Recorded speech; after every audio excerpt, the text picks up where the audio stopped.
What's up guys? Today's video is on the best retro gaming consoles in 2023. Through extensive research and testing, I've put together a list of options that'll meet the needs of different types of buyers, so whether it's price performance or its particular use, we've got you covered. For more information on the products, I've included links in the description box down below, which are updated for the best prices. Like the video, comment, and don't forget to subscribe. Let's get started.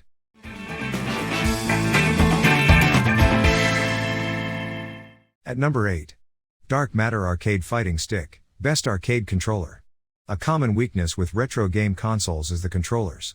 Mushy D-pads, drifting joysticks, and short cables can all cause problems. Blistered thumbs may be an authentic part of the original experience, but they are not something I want to relive. It is pricey, bulky, and heavy, but the Dark Matter Arcade Fighting Stick boasts a Sanwa Denshi ball-top arcade joystick and 8 Vulix-style buttons. It has that familiar arcade feel and seems to be virtually indestructible. It's awesome for fighting games, but you can use it for other games, too. For example, I wrecked my thumb trying to play Speedball 2 with the Evercade controller, so being able to plug this in was a big relief. It works via USB with most consoles I tested. Officially it supports Windows, Xbox One, PlayStation 4, Nintendo Switch, and Android, feels lag-free, and is moddable if you like to tweak, hex screwdriver included. Our best game controllers and best mobile game controllers guides have more picks. At number 7. A500 Mini, for Amiga fans. Released in 1987, the Commodore Amiga 500 wasn't big in the US, but it was one of the most popular home computers in the UK and across Europe, and it sparked a fierce rivalry with the Atari ST. Both offered a leap in gaming quality and a raft of new titles, like Alien Breed, Speedball 2, and Worms, all available on the A500 Mini alongside another 22 classics. The A500 Mini looks the part, though the keyboard isn't usable, and it relies on emulation. You get a delightfully chunky replica mouse and gamepad, you can buy a joystick separately, and there is a USB port, so you can run more games from a flash drive, using the load system. The A500 Mini also supports the Advanced Graphics Architecture, AGA, of the A1200. Within an hour of plugging it in, I was deep into a season with Brutal Deluxe and had the rapidly blistering thumb and aching hands to show for it. The D-pad on the gamepad is a problem, especially when you want diagonal movement, but I was able to plug in the joystick from the C64 Mini and use that instead. The included games are glitch-free, and exactly as I remember them. The A500 Mini plugs into your TV via HDMI and can run at 50 or 60 Hz at 720p resolution. While some older games look poor on a modern 65-inch screen, these titles all hold up well. You get 4 save slots per game, and loading is instantaneous, so you can jump back in where you left off. It is a little pricey for what you get, but if you are willing to track down and sideload your faves, the A500 Mini is a great way to relive the Amiga glory days. At number 6. RetroGames C64 Mini, clunky yet authentic. The Commodore 64 made its way into millions of homes in the early 80s when home computers began to take off. The C64 Mini is a miniaturized version of the beige plastic original, but its keys are just for show. It comes with a joystick and plugs into your TV with the included HDMI cable. There's no AC adapter, but any phone charger you have lying around will do. There are a couple of USB ports, so you can add a keyboard or a second joystick, or even plug in a flash drive. With 64 games installed, from Impossible Mission to Boulder Dash, there's plenty to choose from, but not all are classics, and there's no booklet or instructions, which makes some of the titles almost unplayable. It does run the Commodore 64 basic programming language, so you can load custom ROMs to add more games if you don't mind jumping through a few hoops. The whole thing is a little clunky, the 8-bit graphics look horrific on a 65-inch TV, and the joystick brought me no joy at all, but none of that is inconsistent with the original. At number 5. Sony PlayStation Classic, for diehard Sony fans only. The dinky PlayStation Classic looks cute, but Sony's retro gaming console is a letdown. It comes with 2 wired controllers, a power cable, and an HDMI cable, but there's no official wireless controller option, and you have to supply your own AC adapter. With just 20 games on board, this is a limited PlayStation lineup, and there's no easy way to add new titles. Thankfully, there are some real classics, including Grand Theft Auto, Final Fantasy VII, Metal Gear Solid, Resident Evil Director's Cut, Tekken 3, and Twisted Metal. The experience is marred by poor emulation and inconsistent performance. The menu is distinctly barebones. Some of the early 3D games don't look great on modern TVs, and there has been no attempt to upscale or remaster them. At least there's a virtual memory card built in for saves.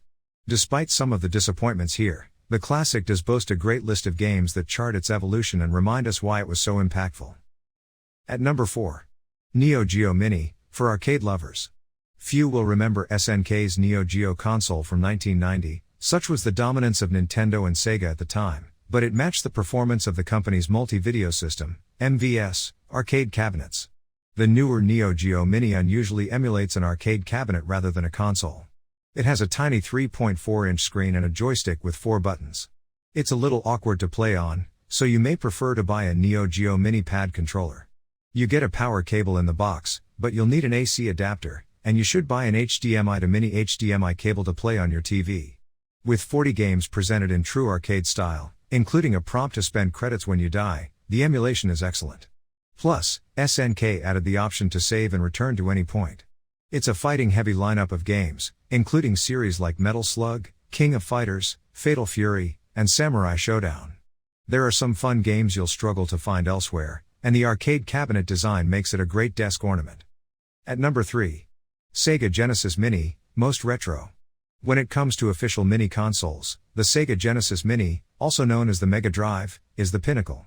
Less than half the size of the original but with the same design, it looks the part. There's even a fake volume slider and flaps that open, though sadly it can't accommodate cartridges. It plugs into your TV with the included HDMI cable. The 2-corded 3-button controllers feel authentic, but you can buy a wireless 6-button controller that's even better.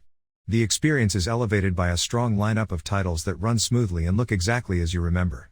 Alongside several Sonic the Hedgehog games, there's Echo the Dolphin, Ghouls and Ghosts, Golden Axe, Tetris, Street Fighter II, and many more, 42 in total, with less filler than on most other mini consoles, though, annoyingly, there's no Mortal Kombat.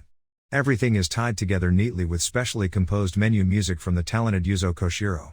Of all the consoles I tested, this was the most evocative. There's also a Sega Genesis Mini 2, $100, based on the smaller version of Sega's original 16-bit console, with a fresh roster of 60 games, including Earthworm Jim 2, Phantasy Star 2, and The Revenge of Shinobi, a 6-button controller, and enhancements for some titles. At number 2. Evercade EXP, best handheld. The original Evercade was a handheld console that debuted in 2020, offering the ability to play titles that were available on old systems like the NES, SNES, the Sega Genesis, Mega Drive, Atari Lynx, and the Mattel Intellivision. The new and improved version, the Evercade EXP, supports the same games and still has a 4.3-inch screen, but it's a much sharper IPS panel. There's also USB-C charging, and Tate mode for vertical shooters, which makes for a solid upgrade, though it's not without its faults. Build quality is questionable and the button layout can be awkward, especially for Tate mode. You can still plug it into your TV with a mini HDMI to HDMI cable. The Evercade runs games smoothly, offers a save function, and has decent battery life. Games are organized into collections on $20 cartridges with booklets that give a short history of each title. All of Evercade's cartridges work on both the Versus, see above, and the original Evercade, too, with the exception of a couple of Namco collections that were only licensed for the handheld. If you want multiplayer and prefer to play on the big screen, the Evercade Versus is still a better choice. At number 1. Evercade Versus, best overall. With an authentic, minimalist 1980s aesthetic, this retro gaming console offers an eclectic mix of classic games from different systems and publishers, including titles like Missile Command, Double Dragon, and Speedball 2. Games come in collections on physical cartridges. There are more than 260 officially licensed games from Atari, Technos, Data East, Codemasters, and Pico Interactive, but new releases are rolling out all the time. Pop the flap and you'll find space for 2 cartridges inside. Press the power button and a light strip blinks to life and turns red, followed by synthwave music and high-resolution box art that gives you the retro feels. The rectangular controllers remind me of NES controllers with shoulder buttons, but they are probably the weakest element here, too lightweight and not comfortable for long play sessions. Luckily, you can use most third-party controllers and the console supports up to 4 players. Games run smoothly and mostly look good on the big screen.